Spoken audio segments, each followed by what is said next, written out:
12. El subconsciente. El eslabón. El 11º paso hacia la riqueza.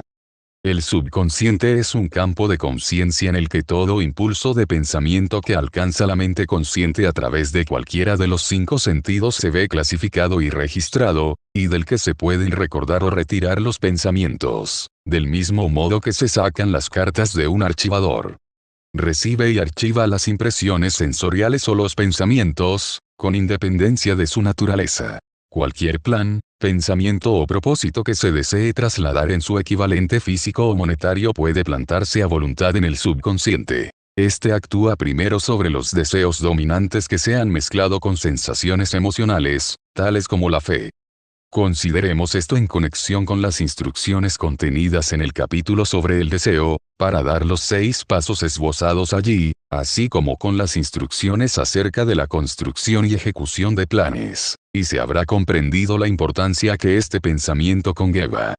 El subconsciente funciona de día y de noche. A través de un método de procedimiento, desconocido para el hombre, la mente subconsciente utiliza las fuerzas de la inteligencia infinita para disponer del poder con el que transmuta voluntariamente los deseos de una persona en su equivalente monetario, empleando siempre los medios más prácticos con los que pueda lograrse este fin.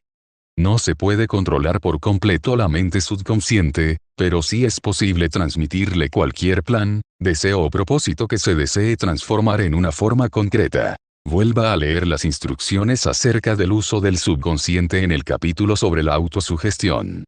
Existen numerosas evidencias que aprueban la creencia de que el subconsciente es el vínculo de conexión entre la mente finita del hombre y la inteligencia infinita. El subconsciente es el intermediario a través del cual se pueden utilizar a voluntad las fuerzas de la inteligencia infinita. Él, por sí solo, contiene el proceso secreto por el que se modifican y se cambian los impulsos mentales para constituir su equivalente espiritual. Él, por sí solo, es el medio a través del cual se puede transmitir la oración a la fuente capaz de contestar a esa misma oración. ¿Cómo energetizar el subconsciente para el esfuerzo creativo? Las posibilidades del esfuerzo creativo conectado con el subconsciente son grandiosas e imponderables, hasta el punto de que a uno le inspiran respeto. Nunca abordo la discusión del subconsciente sin experimentar una sensación de pequeñez e inferioridad, debido quizás al hecho de que sea tan lastimosamente limitada la reserva de conocimientos que poseemos sobre el tema.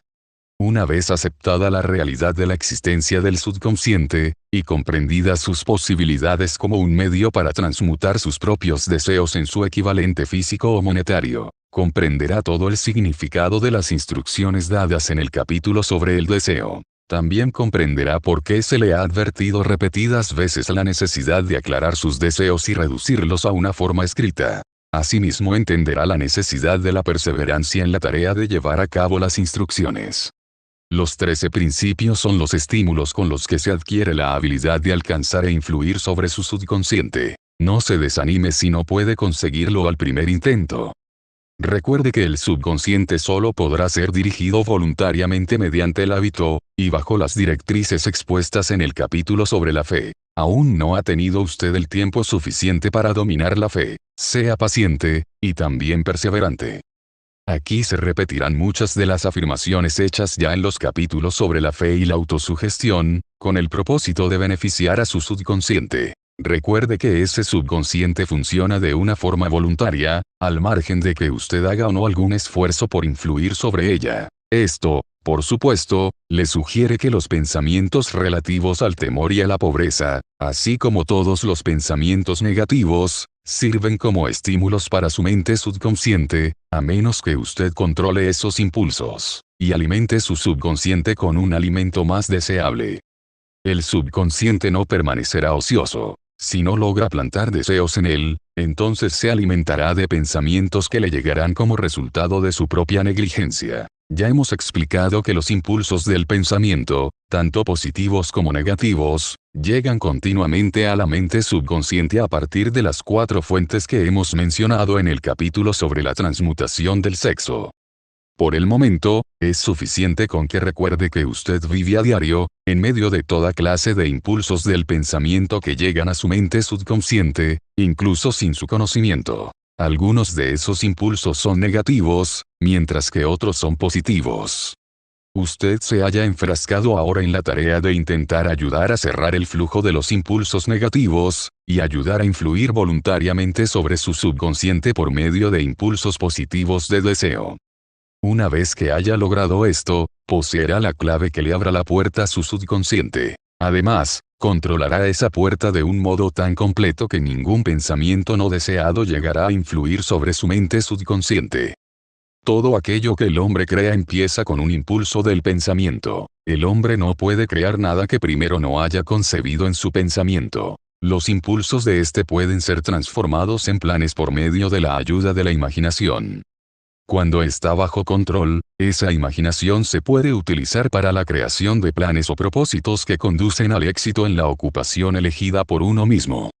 Todos los impulsos del pensamiento que tienden a la transformación en su equivalente físico y que se plantan voluntariamente en la mente subconsciente tienen que pasar antes a través de la imaginación, y mezclarse allí con la fe. La introducción de la fe en un plano propósito, con la intención de su sumisión a la mente subconsciente, solo puede hacerse a través de la imaginación. A partir de estas afirmaciones observará usted que el uso voluntario del subconsciente exige la coordinación y aplicación de todos los principios. Haga que sus emociones positivas trabajen para usted. El subconsciente es más susceptible de verse influido por impulsos de pensamiento cuando estos se hallan mezclados con un sentimiento, o una emoción, que cuando se originan solo en la parte razonadora de la mente. De hecho, hay muchas pruebas que apoyan la teoría de que los pensamientos emocionalizados son los únicos que ejercen alguna acción influyente sobre la mente subconsciente. Es un hecho bien conocido que la emoción, o el sentimiento, gobierna a la mayoría de la gente. Si es cierto que el subconsciente responde con mayor rapidez y se ve influido con más facilidad por los impulsos del pensamiento que se hallan mezclados con la emoción, se comprenderá lo esencial que es familiarizarse con las más importantes de las emociones. Existen 7 grandes emociones positivas, y 7 grandes emociones negativas. Las negativas se inyectan voluntariamente en los impulsos del pensamiento, que aseguran su paso hacia el subconsciente. Las positivas, en cambio, tienen que ser inyectadas, a través de la disciplina de la autosugestión, en los impulsos del pensamiento que el individuo desee pasar a su subconsciente. En el capítulo sobre la autosugestión se han dado instrucciones al respecto. Estas emociones o impulsos sentimentales podemos compararlas con la levadura en la hogaza de pan, porque constituyen el elemento de acción que transforma los impulsos del pensamiento de un estado pasivo a otro activo. De ese modo se comprende por qué se puede actuar con más facilidad sobre los impulsos de pensamiento que han sido bien mezclados con la emoción, que sobre los impulsos de pensamiento originados en un razonamiento frío. Usted se está preparando para influir y controlar la audiencia interna de su mente subconsciente con objeto de transmitirle el deseo de obtener dinero, que quiere transmutar en su equivalente monetario. En consecuencia, es esencial que comprenda el método de aproximación a esta audiencia interna. Usted debe hablar su mismo lenguaje, puesto que, en caso contrario, no atenderá a su llamada, ya que comprende mejor el lenguaje de la emoción o del sentimiento. En consecuencia, describamos aquí las 7 grandes emociones positivas, y las 7 grandes emociones negativas, para que usted utilice las positivas y evite las negativas cuando transmita instrucciones a su subconsciente. Las 7 grandes emociones positivas. La emoción del deseo, la emoción de la fe, la emoción del amor, la emoción del sexo, la emoción del entusiasmo, la emoción del romanticismo, la emoción de la esperanza.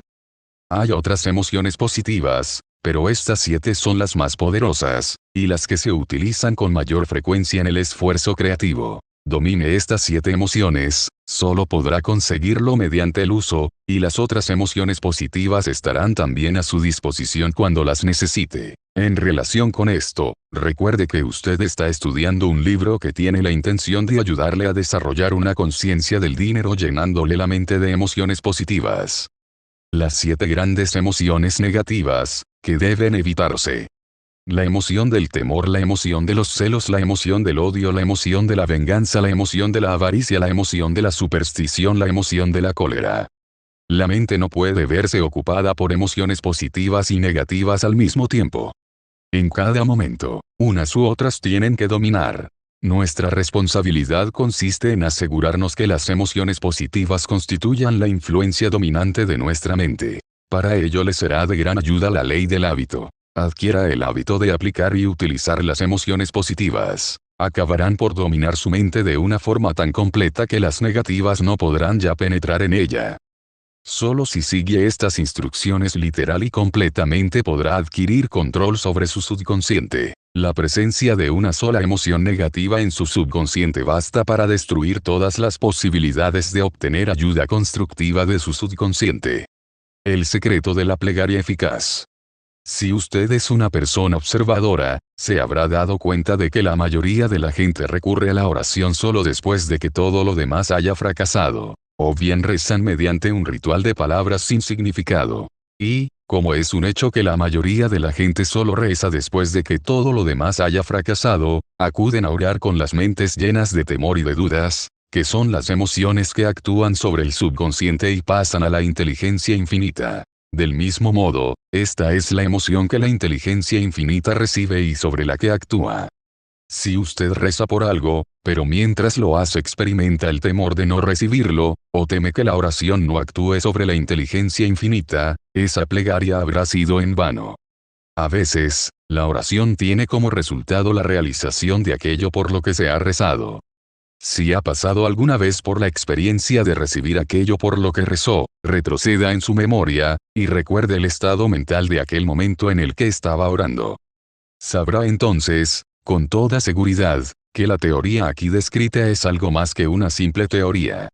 El método mediante el que usted puede comunicarse con la inteligencia infinita es muy similar a aquel por el que la vibración del sonido se comunica a través de la radio. Si usted comprende el principio de funcionamiento de la radio, sabrá, sin lugar a dudas, que el sonido no se puede comunicar hasta haber sido transformado en una serie de vibraciones que el oído humano no puede detectar. La emisora de radio capta el sonido de la voz humana y lo modifica elevando la vibración millones de veces. Solo de este modo es posible comunicar la energía del sonido a través del espacio. Una vez efectuada la transformación, la energía, que originariamente se produjo en forma de vibraciones de sonido, se transporta hasta los receptores de radio, los cuales reconvierten esa energía a su nivel de vibración original, de tal modo que pueda reconocerse como sonido. La mente subconsciente es el intermediario que traduce las oraciones de uno en términos que la inteligencia infinita pueda reconocer, presenta el mensaje y trae de nuevo la respuesta en forma de un plan, o de una idea, definido para procurar el objeto de la plegaria. Si usted comprende este principio, sabrá por qué las simples palabras leídas en un libro de oraciones no sirven, y nunca servirán, como una agencia de comunicación entre la mente del hombre y la inteligencia infinita. Cualquiera puede desear riquezas, y la mayoría de la gente las desea, pero solo unos pocos saben que los únicos medios fiables para acumular riqueza son mediante un plan definido, además de un ardiente deseo de alcanzar la riqueza.